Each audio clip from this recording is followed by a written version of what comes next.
Hello everyone, what's going on? I'm Carlos, a normal guy talking about crypto on the internet. So nothing that I say here is financial advice. Everything I say here is my own personal opinion. In today's video, I'll be going through a piece of news that shows that Celsius has laid off 20% of its staff members, about 150 people. And I'm going to play to you a small section of a video where Alex Mashinsky talks about proof of reserves. According to him, Celsius didn't need a regulatory agency to make them do that. They just did this to be transparent. They have proof of reserves according to him. Well, he said this about 2 months ago. Was he lying to us? Let's start with this video from Mashinsky about proof of reserves. Watch it carefully. Chainlink launched something called proof of reserves, right? And Celsius was the launch partner where you can actually prove, not just like you can prove that we hold the Bitcoin for every dollar that we issue. Every dollar that we issue in loans, we hold a Bitcoin against it. Or every dollar we issue in other assets, we hold reserves against it. And you have a third party oracle that's verifying that in real time. Proof of community or rewards explorer, where we cryptographically zero proof, zero knowledge proofs cryptographically show everybody, okay, we deployed the asset, we earned this yield, you got the equivalent earnings. No one else in the industry is doing it. Again, we didn't do that because some regulator came to us and said, oh, you guys need to be transparent. We did that because we want to set the bar very high to make sure that none of these shenanigans that are, I agree with you. I mean, a lot of the companies that came to crypto came from Wall Street and they brought the worst practices. The fast money crowd. Exactly. Yeah. Exactly. So the fees in crypto are higher than the fees by banks. If you buy Bitcoin from Coinbase, you pay 7% on your credit card. Show me a bank that charges you 7% to buy a stock. If you can get 100-to-1 leverage, right? Which should be illegal, right? Anywhere on the planet and so on. So what all these things do is they hurt our community. They make us recycle users. They make people come to crypto, get burned, and then they take the next flight back to fiat land, and they'll never come here again. They make people come to crypto, get burned, and they'll never come here again. He also mentioned Chainlink there. What went wrong, Mashinsky? Were you lying to us? I'm not gonna lie. I used to like Mashinsky. I used to like watching their AMAs. I used to feel smart because I was in crypto and I was making my juicy little yield, and normal people in fiat land used to say, hey, that's just too risky. I feel cheated. It's the same feeling as if my wife had cheated on me. And now he's blanking us. He doesn't even have the courtesy to come to us and speak, to tell us what's going on, to give us hope. He may not have managed to run away to leave the US, but he has disappeared. We haven't heard from him in a while. So I've seen these on Twitter and I've seen these on many news websites. Crypto lender Celsius dismisses a quarter of its employees. It says here that according to the company's LinkedIn, there are 651 employees working for Celsius, and their headquarters is in New Jersey.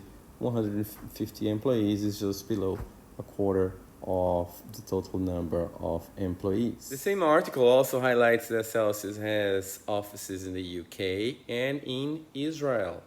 So when there were the rumors that Alex Mashinsky was trying to leave the US, he was actually going to Israel. At the time I said, well, he grew up in Israel, he has offices there, what's wrong with him going to Israel? I understand though that if he's being investigated in the US, it makes sense that he doesn't leave the US. These news of staff being laid off don't really surprise me. Many exchanges right now are actually letting staff go because it's a bear market. They're simply not making as much money and they don't need as many people, right? So it's just the way it is. It is what it is.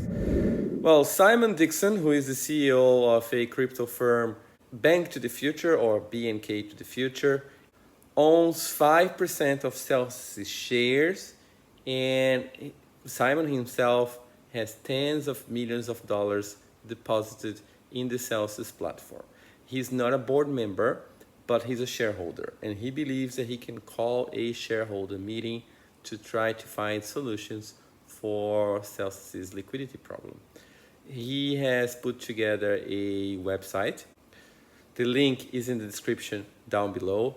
I strongly suggest you to click on this link, and you can actually vote for what option you think would be the most suitable, would be a preferred option for Celsius to try to overcome these problems. So he's basically asking for the community to vote so that he can attempt to call a shareholders meeting and push for Celsius to do what the community has chosen to do. So this is the website, #depositors first. Read carefully, and at the bottom you can fill in your details. Let me keep scrolling down to the bottom. Here you go. You add your details here, and then you choose the proposal which you think is the best one for you and for the community as a whole. Simon has just tweeted as well 11 minutes ago. He said that we have a multi-billion-dollar syndicate of investors interested in our recovery plans for Celsius Network.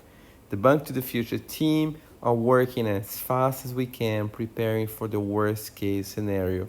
Depositors first. And then he shares again the link for you to click and tell them what you think. Choose the best option for you.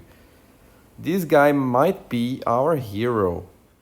To me, it sounds like a very fair and genuine and honest attempt to support the community. And according to him, the priority is the depositors first. The little normal guys like you and me who have their life savings or who have their little bit of savings there should be the ones getting their funds first and foremost. Am I optimistic? To be honest, not really. However, I am still hopeful. If I were to quantify, I would say we have about 20% of chance right now to get full access to our funds again. We're gonna have to wait and see what happens. Who knows, a miracle might occur, some whales might come and help and save the day. All we can do is keep waiting. However, it's important to learn lessons from this Celsius situation. As I said at the beginning of the video, I did used to trust Mashinsky. He is very well articulated, he has a good track record. He seems to really know what he's talking about. He's very convincing. So I did trust him. So the lesson is to do your own due diligence. Don't only trust somebody and take things for granted. Research, ask questions. And that might not even be enough. Yeah, diversify, follow the rule, only invest what you can afford to lose. Of course, you don't want to lose. If you lose, it might not be the end of the day. Folks, I hope you have enjoyed the content of this video. If you have, leave your thumbs up, subscribe to the channel, and I'll see you in the next video. Take care, guys. Bye-bye.